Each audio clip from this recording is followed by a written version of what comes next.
I love those little sound effects.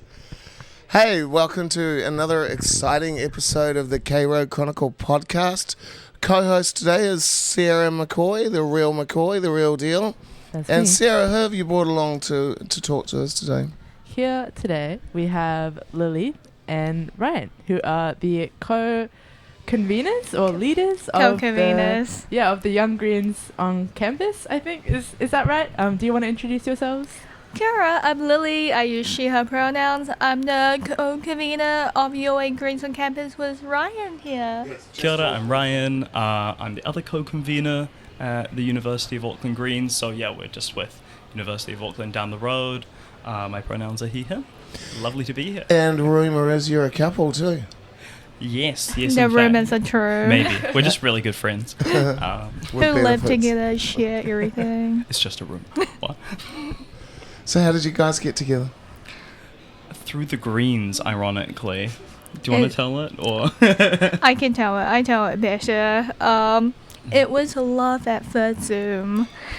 So we were both shown in tap for the Greens when I was in first and you were in second, and it was our first time getting involved in the organizational capacity, and we were shown in tap for our previous involvements on a more casual voluntary basis. You were shown in tap by your politics tutor? Oh yeah, I just got the email and I was like, I know her. She's my politics tutor. Why not? Show up to the AGM and then ended up on as a general exec member. And that's the first time I saw you on a Zoom meeting during 2020. It was during 2020, so everything was shut down, and the club itself was in a bit of a shambles, if I am accurately describing it. It was going through a restoration period. Yes. How do you guys balance politics and being together? Do you have a no politics at home talk? Or? We only talk about politics at home. Yeah, we're kind of nerds. It defines our personality a lot of the time, I feel. Exactly. And how you define politics could be different than how we define politics. How I see talking politically is just discussing my values, which are instilled into every aspect of my life.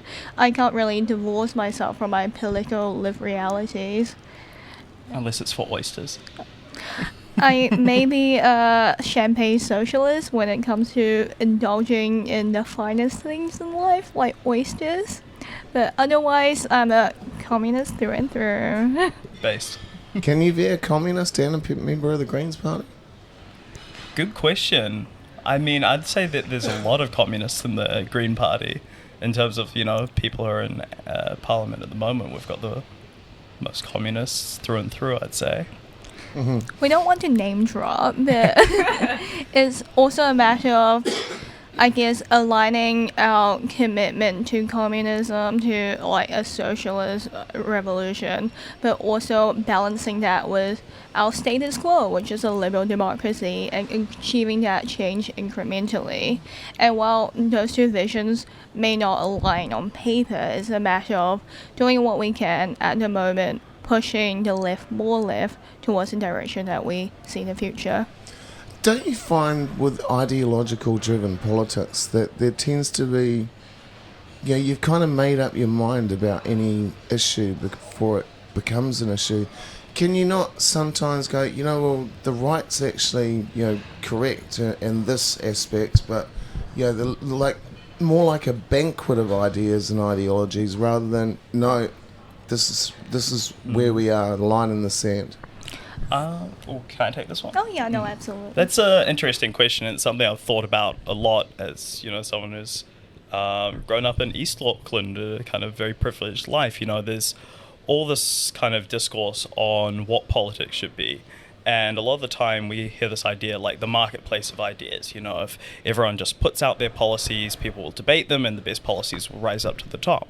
But I don't think that's an accurate representation of politics in general, politics in this country. I think that the ideologies we have, the values we have, are so deeply inlaid into the way we're raised, the way we live our lives, that they shape and form how we see politics no matter what. And while there might be policies on one side that work in one environment or in another, regardless, I think that if we're looking at politics itself, you have to know what your values are to know why you're choosing the policies that define what you want to see in the world. And some people confuse like ideology and values as being completely independent, but they're actually pretty much the same thing. If you asked someone on the street, what is your ideology? They're probably not going to give you an answer. They're going to, kind of back off and say, well, what a weird question. But if you ask them, do you care about, having buses that run on time? Do you care about accessible politics for all? Then those are value statements, and politics at the end of the day is about what you value over what you think can be put to the side for the minute. So, I mean, it's important for Sarah and I to remain objective and play the devil's advocate a little bit. Fair enough. What are the Greens policies that students, particular, tertiary students especially, should be interested in? Oh, we have a wealth of policies. Is that a hot water bottle? Oh. It is. He is that Frankie, brilliant. And I am currently on my period right now, so he is serving as my little satchel. Support frog. Emotional support frog. I often keep a hottie tucked away somewhere too for days like this. Not that I'm menstruating, but... I mean, it is such a cold day but today. anyway, back to policies. Let me gush about our wealth tax for a moment. So the Greens is introducing universal income for students. So this isn't contingent on how much your parents earn, as StudyLink cuts you off when your parents' combined income is more than 19K. And that's not actually a lot for two people. No, that puts a lot of students in the shitter who are forced to live. And that applies even if you're not living with your parents as well. And lots of extenuating circumstances aren't taken into account, like whether you have a relationship with your parents, if you want to, divorce yourself from that calculation, you have to legally kind of have to emancipate yourself. It's a whole process, and it's something that you prove annually. Even if your parents are deceased, you have to provide documentation. It's an awfully invasive pyramid scheme. I mean, it just puts lots of barriers in the way for students to actually get the support they need. And this was highlighted in the student inquiry that Chloe led last year. But I think it's also just like every student you speak to, we're just kind of running from paycheck to paycheck, from, a retail job to a hospo job. And it's not a fun life. Oh, tell me about when I was studying, I was getting $220 a week. Love that. and paying $200 a week rent. Oh, shit. Yeah. How much do you think rent costs nowadays? Well, this was just for a shitty room in a really dodgy hostel. I mean, I think now it's even hard to find a room for that sort of money. Recently, a friend of mine looked at one down the road, and it's like, it was nice. It was shared facilities, but it was, $300 a week. And it wasn't that long ago. You could get a decent one-bedroom or studio apartment for less than that. No, absolutely. How much is your rent? Do you guys live together, right? We live together. We split technically a studio apartment. It has 2 bedrooms, and we pay $520 a week. $520. Yeah. So $260 each plus utilities and all that. Is that fun in the stuff. city as well? It's in the city. Yeah. Lily has a nightmare horror story from her last landlord. Oh, don't get me do you want to go into that? Yes, absolutely. One of my favorite party tricks is that I won a tenancy tribunal case, which took over 9 months to prepare from start to finish, from the first 14-day notice that we sent the landlord to the sum that he eventually paid after we took him to civil court. Firstly, it's a huge barrier to accessing justice, and luckily I lived in a flat of like 5 students, 3 of them studying law, so we were really invested in having the right legal outcome. But after living here for approximately I want to say 5 months, and experiencing black mold, rats leaking. Our house got robbed twice. They found a bullet casing on our lawn. What did the judge say about like the heating standards? Apparently, we have a fireplace which abides by the healthy home standards according to the landlord, but that was completely covered by drywall. So you have to physically break open some cemented drywall in order to access any heating. And he also charged us a couple of warehouse $15 heaters, and that was his attempt at meeting the healthy home standard.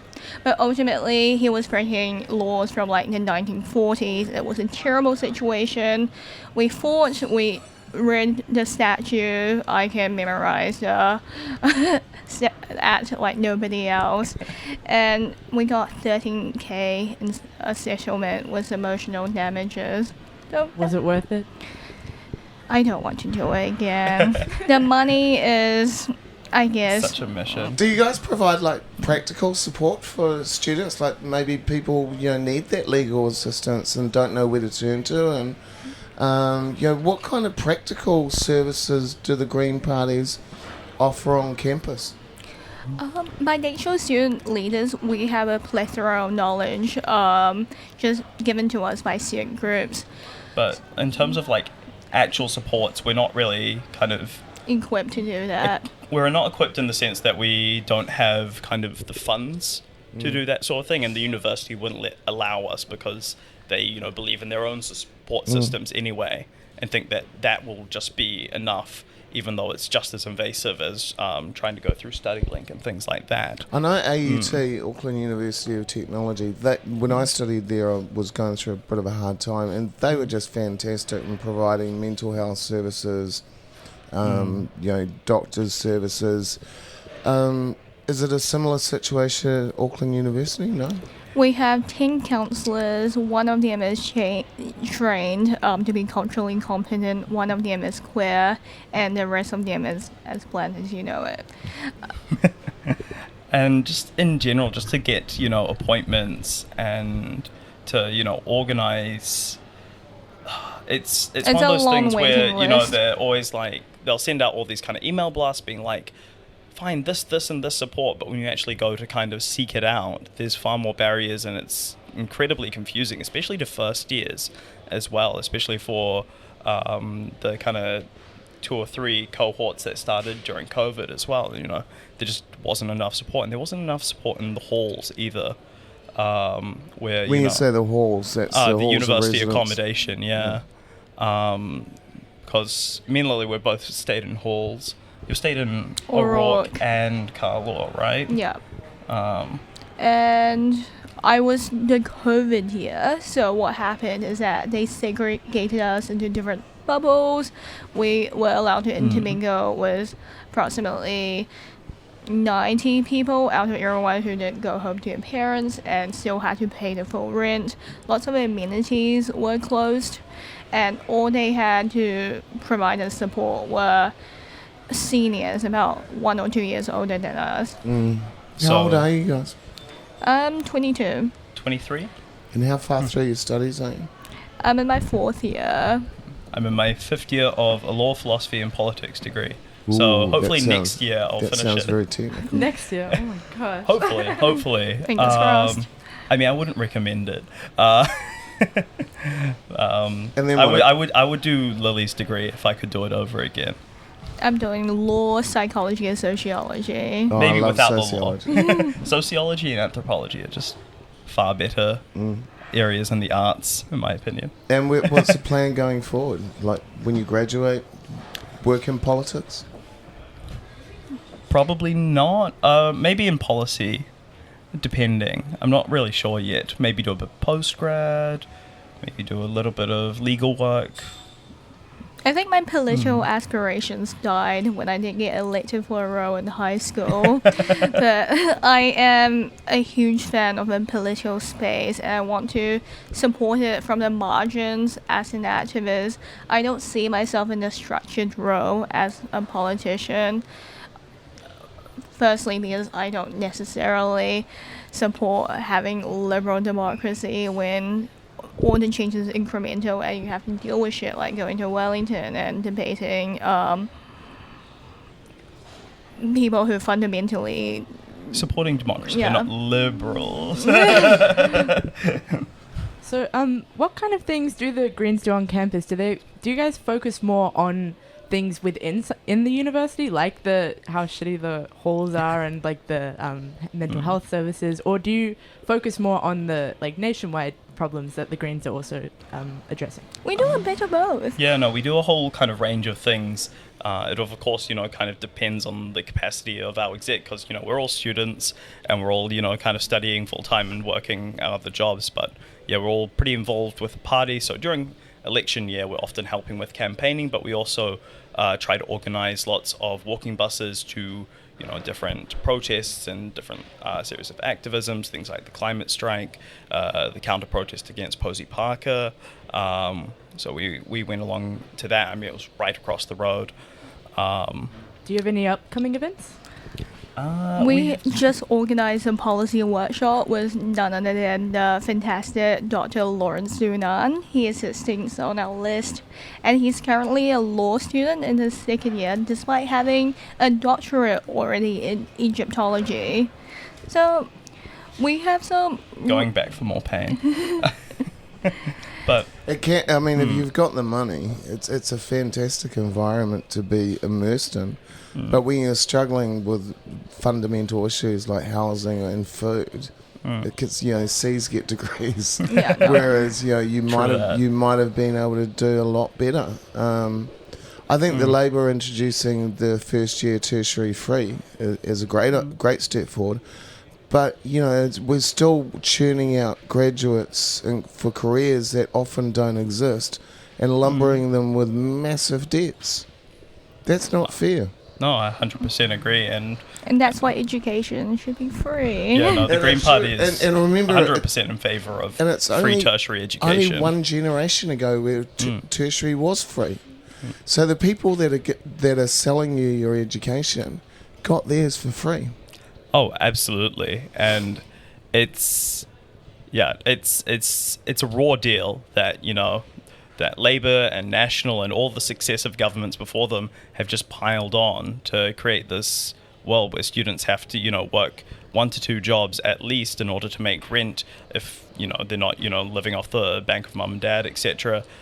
Or it's just a shit show. Well, it reduces people's access to higher education. Absolutely. And if we don't have a highly educated workforce, we're just going to be on the back foot.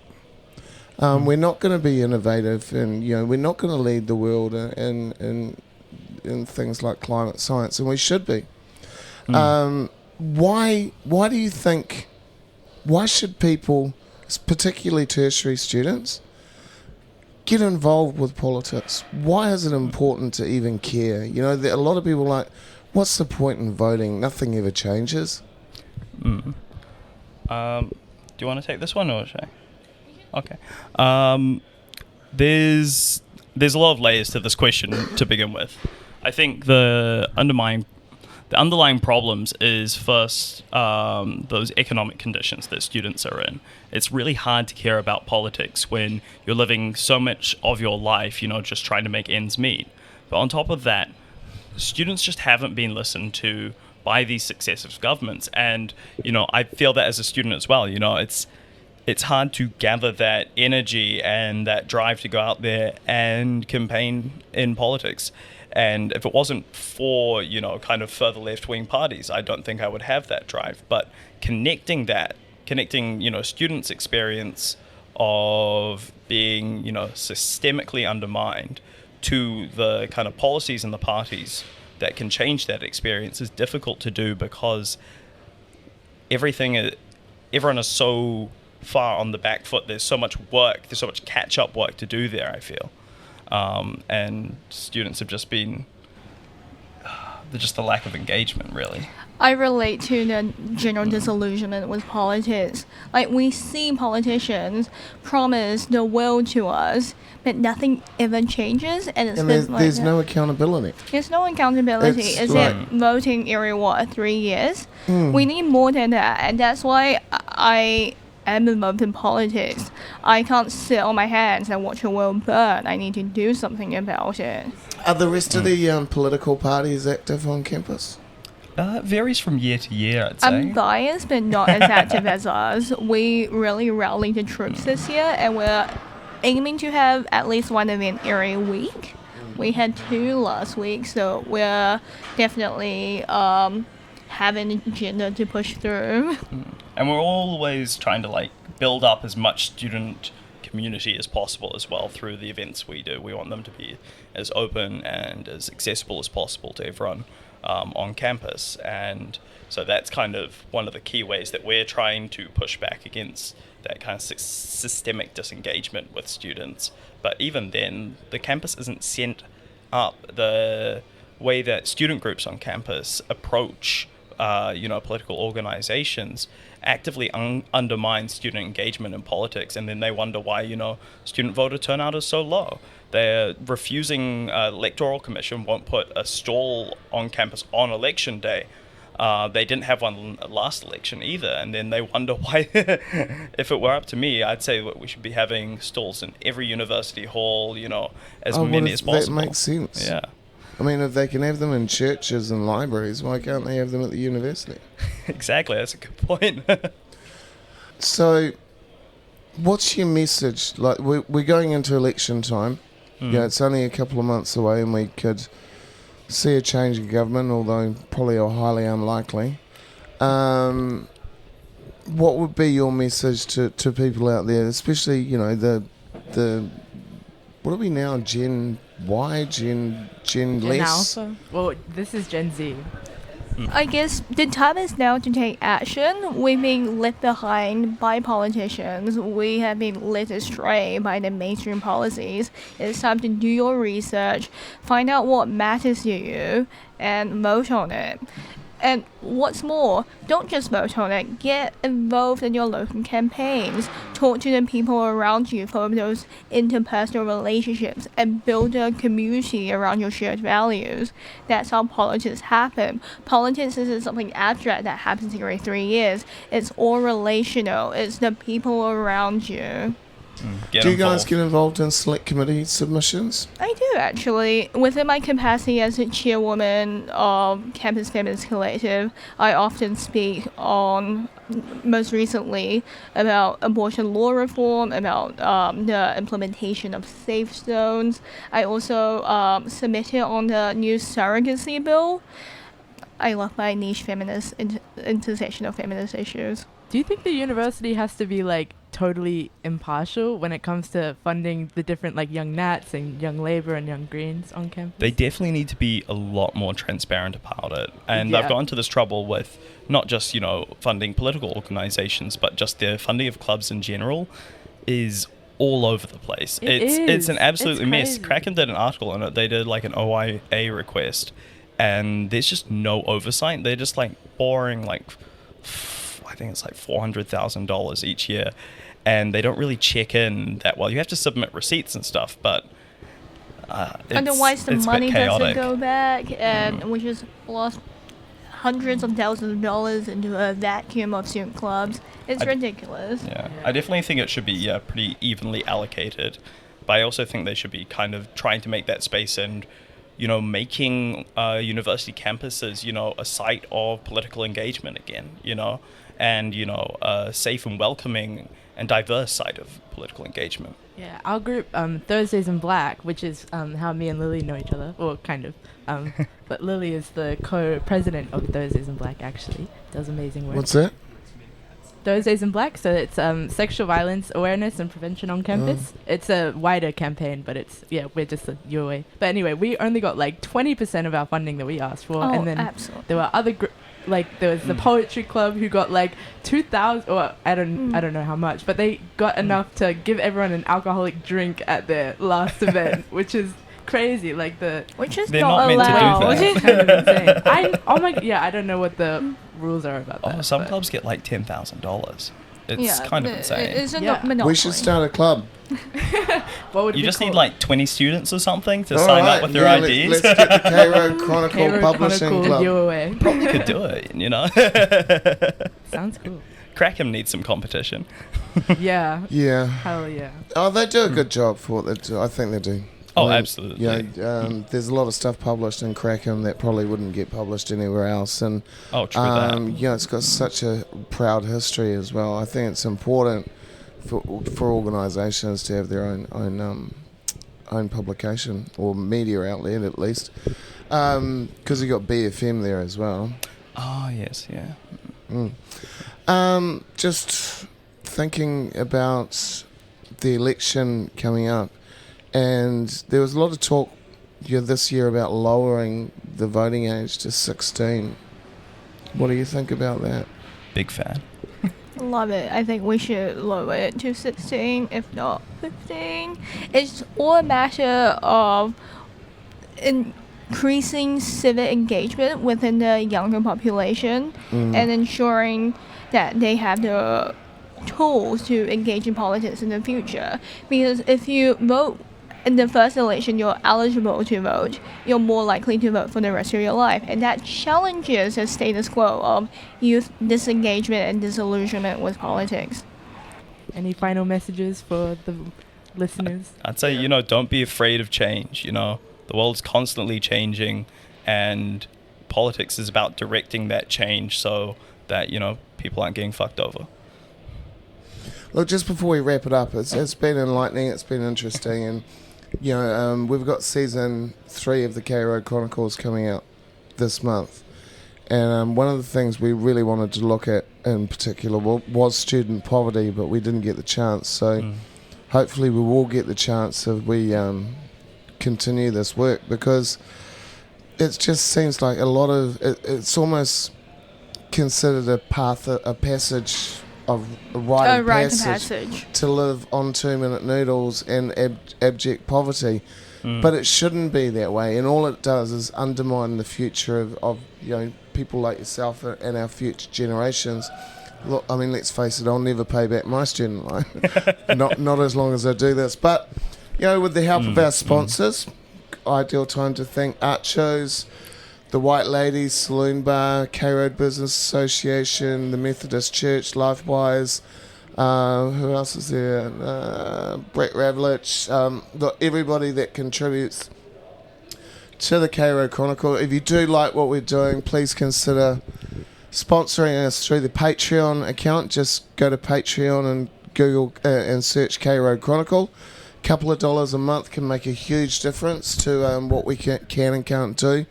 So thank you very much to my guests Lily and Ryan. Thank you for having us. Thank you so much. It's been really fun. This is my first time having this thing on. Thank you very much. Thank you. You're too kind. You're too kind. Oh, thank you. Standing ovation. Thank you. Thanks, guys. Thank you. Thanks, guys.